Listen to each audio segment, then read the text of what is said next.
Bom dia a todos.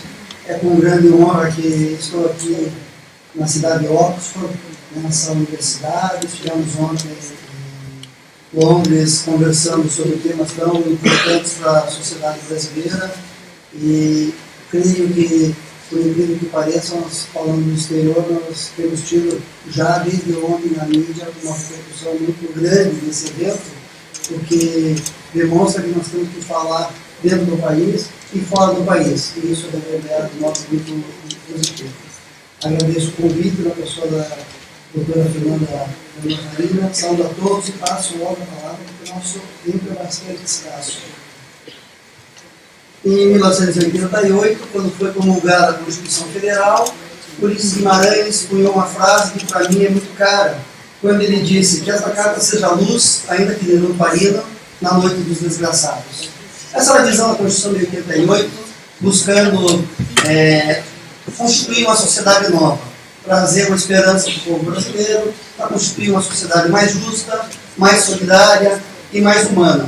Encheu todos de esperança, alguns diziam que aquela Constituição não era para o Brasil, que era para a Suécia, mas no fundo ela tinha esse propósito, de ser uma luz, de ser um guia para a construção dessa sociedade. E nesse momento de crise, nesse momento tão difícil que o Brasil está passando, alguns dizem que é uma das nossas piores crises, se não a pior, eu gostaria só de dar um passo para trás e fazer um pequeníssimo e breve retrospecto dos últimos 30 anos, para que nesse momento de desalento nós tenhamos uma palavra inicial e, se fosse possível, essa ficasse a marca da minha fala. Nos últimos 30 anos nós melhoramos, nós crescemos, o país avançou.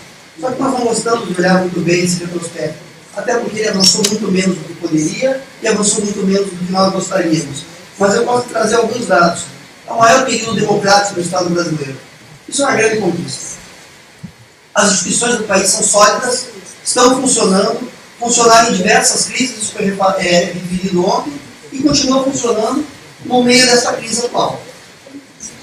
Nessas 3 décadas, como eu fiz a Fernanda fez referência, eu milito também na área do direito de saúde, o SUS avançou, o SUS melhorou.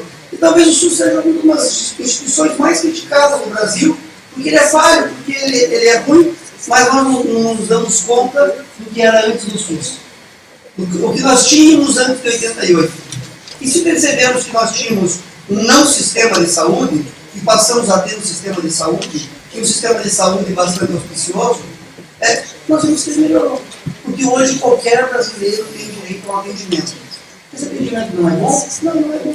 Tem que melhorar? Tem que melhorar. Mas tem direito a algum tipo de atendimento que outrora não tinha. O número de pessoas na pobreza e na miséria também diminuiu. Maior poder de compra. O sonho, há poucos anos atrás, era um salário mínimo de $100. Não sei se algum dos senhores lembra disso, talvez os mais antigos. Hoje, nosso poder de compra é quase 3 vezes esse valor. Isso é um aspecto positivo, que nós não nos damos conta. E, por fim, um outro ponto que também é muito criticado é a educação. E eu lembro os mais antigos, saudosistas, falando que a educação, outrora, era muito melhor. Talvez fosse, mas não era para todos.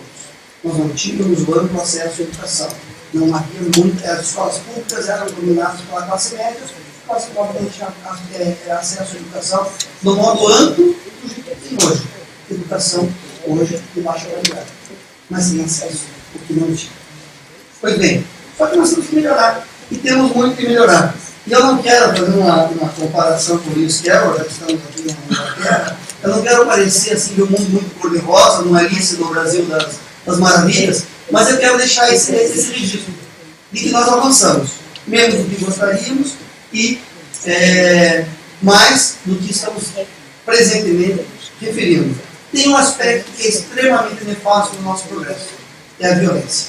E essa violência, eu trago alguns números para os senhores, essa violência é extremamente chocante. O Brasil, nós temos aqui o número de homicídios em 88 por 100 mil habitantes, e o número de homicídios hoje, ele aumentou 1,5 vezes homicídios. Nós temos a escandalosa cifra de 52.400 homicídios por ano. Nós temos 142 homicídios por dia no Brasil. Isso é um motivo de muita vergonha e pouco comentado. Nós temos mais mortes nos últimos 4, comecei quadrilha de 2004 a 2007, do que os 12 maiores conflitos mundiais. E nós temos quase a mesma coisa que os 62 conflitos mundiais em termos de morte. A violência na sociedade brasileira acabou sendo um lugar comum. Nós já não nos espantamos mais. Já aconteceu de tudo no Brasil. Já teve criança puxada por carro, já teve ônibus incendiados com gente dentro, encontrando cemitério clandestino, e parece que nada mais nos choca. Agora, o último choque, que eu não sei quanto tempo vai durar, de estupro coletivo. Não é possível nós convivermos com esse nível de violência. E esse é talvez uma das piores características do Estado brasileiro. A resposta que nós temos dado para isso tem sido muito ruim. Nós temos uma resposta quase sempre legislativa. Reações como mudar a lei do crime hediondos, mudança na lei no que diz respeito aos medicamentos, o artigo do Código Penal 273 foi modificado para que a pena mínima é de 10 anos, o que é um absurdo, para quem fabrica medicamentos. Só que essa pena também se aplica para quem importa uma pequena quantidade de medicamentos ali na fronteira do Paraguai. Essa resposta legal é muito pouco eficaz. Ela não é uma resposta que satisfaça. E no que diz respeito à criminalidade sofisticada, a nossa resposta também não é boa. Porque o que a gente assiste lei prevendo acordo de leniência, um indulto concedido nos últimos 2 anos, pelo menos, bastante ampliado, que eu tenho dúvidas acerca da legalidade desse decreto de indulto, pela extensão e generosidade com que foi concedido. Nós temos alguns movimentos, por exemplo, de CPIs, que são mais para atender o clamor popular do que para resultados concretos. Porque eu verifico, nós vivemos no Brasil um estado de anomia. Nós vivemos um estado onde a lei não vale, a regra não vale, e as pessoas pouco se importam para as normas de um modo geral. Então, não tem segurança nem jurídica. Poder Judiciário em crise. O Poder Judiciário desempenha alguns papéis relevantes acerca dessa crise nacional. Eu gostaria de dizer que essa crise nossa é fundamentalmente uma crise de valores. Ela é uma crise moral, ela é uma crise ética que está representada hoje nessa crise política. Mas ela é uma crise da sociedade brasileira. Assisti agora no jornal esses dias e várias reportagens que o síndico do condomínio usou as receitas do condomínio para fazer pagar contas pessoais. Isso é a sociedade brasileira. Não é só o parlamento, não é só o poder executivo. Nós temos que mudar esses valores, nós temos que inverter essa cultura que perpassa por toda a sociedade. Vou trazer alguns aspectos positivos da intervenção judicial. O Supremo Tribunal Federal teve a ousadia e a coragem de colocar cobro ao nepotismo. Também nós tivemos decisões judiciais para acabar com o fumo em aeronaves. A política de saúde dos antirretrovirais também é decorrência de uma série de decisões judiciais. O Poder Judiciário também obrigou a fidelidade partidária, acabando com aquele troca-troca de partidos. Proibição do financiamento empresarial das campanhas políticas, objeto de recente decisão do Supremo Tribunal Federal. Só que, de outro lado, nós temos algumas ações negativas. Uma intervenção excessiva do Poder Judiciário na política pública. Isso eu acho que é uma questão que deve ser sopesada e deve ser bem analisada por toda a sociedade.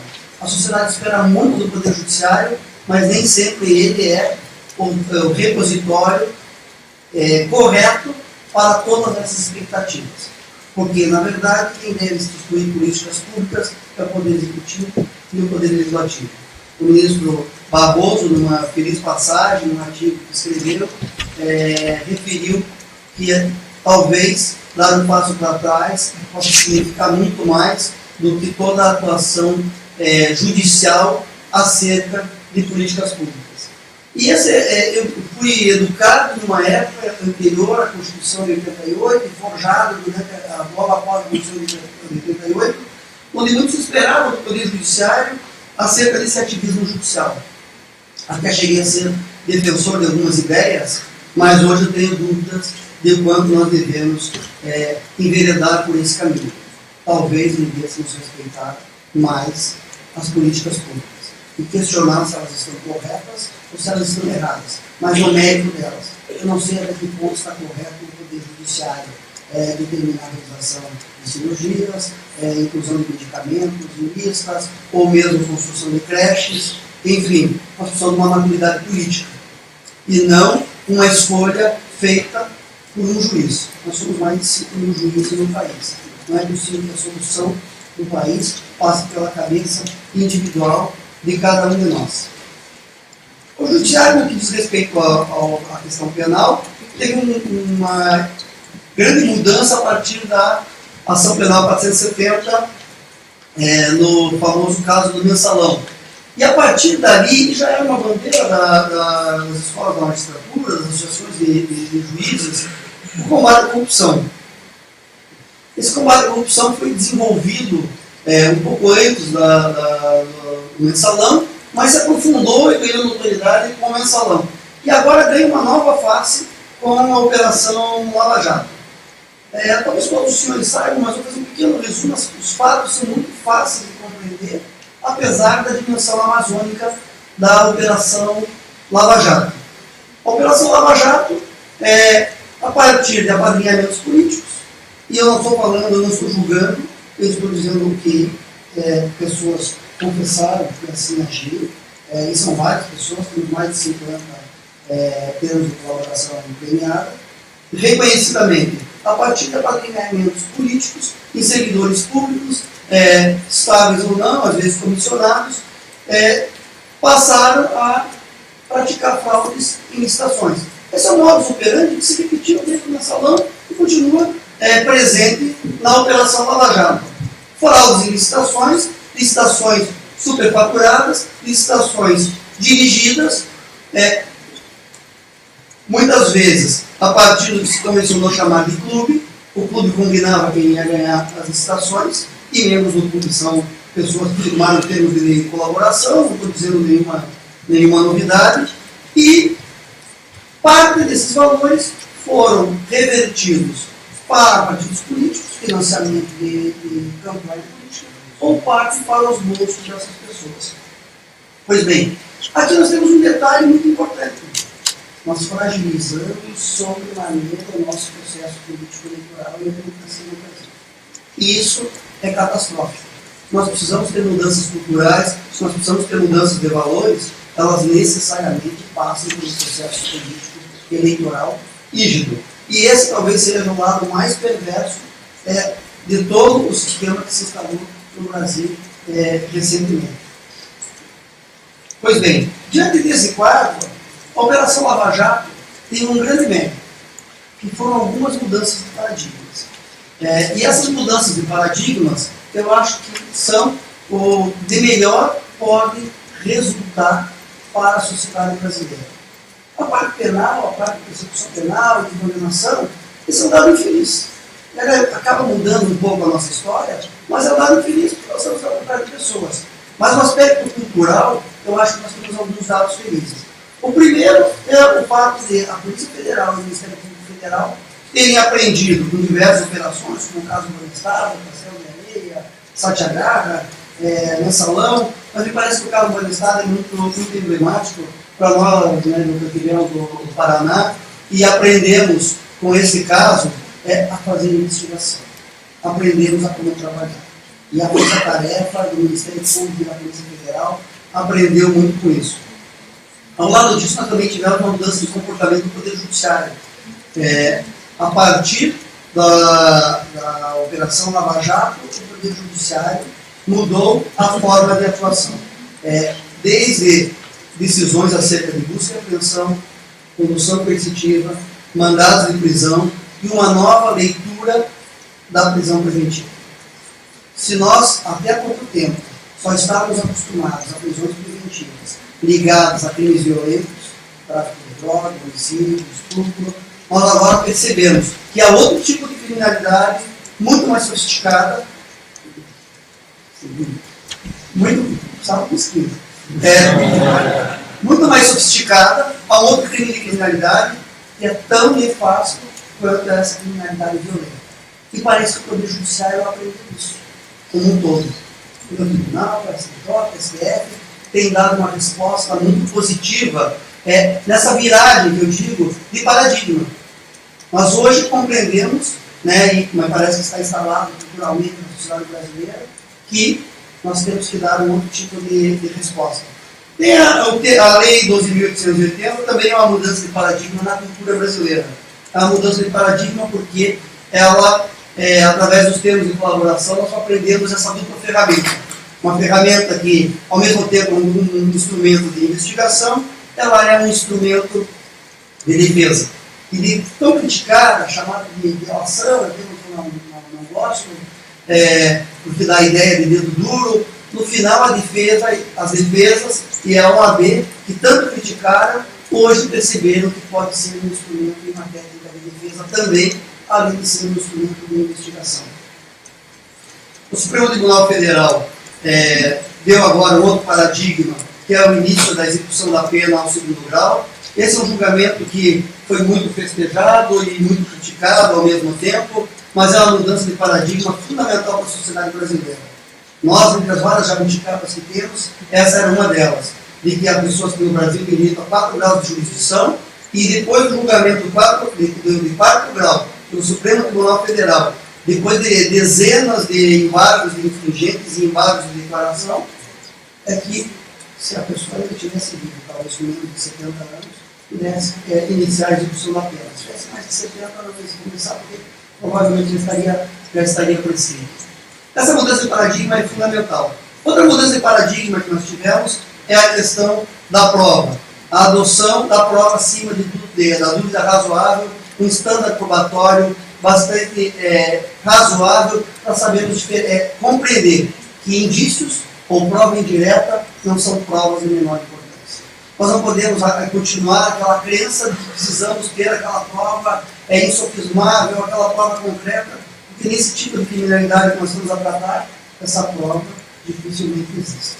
A rastrear o dinheiro é muito bom, mas é muito difícil. Porque o dinheiro não sai de lá.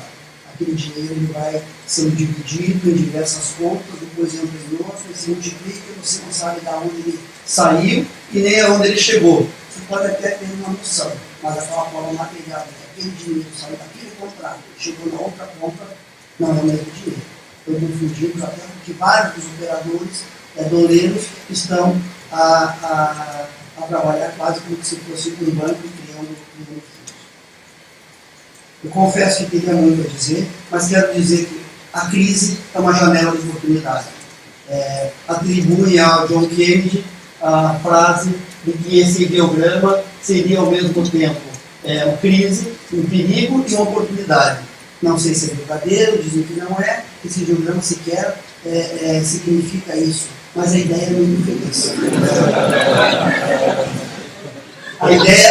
A ideia é muito feliz, porque na verdade nós temos a janela de oportunidade não só de estar conversando aqui, mas de mudarmos o Brasil.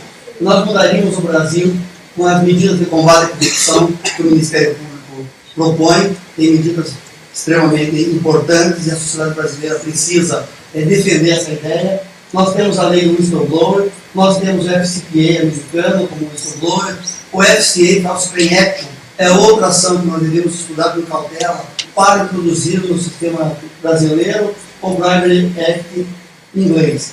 Pois bem, me encaminhando ao final, porque acredito que o meu tempo já deva estar se esgotando, voltando aos personagens ingleses, a terceira lei de Newton é extremamente importante para o momento político que nós estamos vivendo.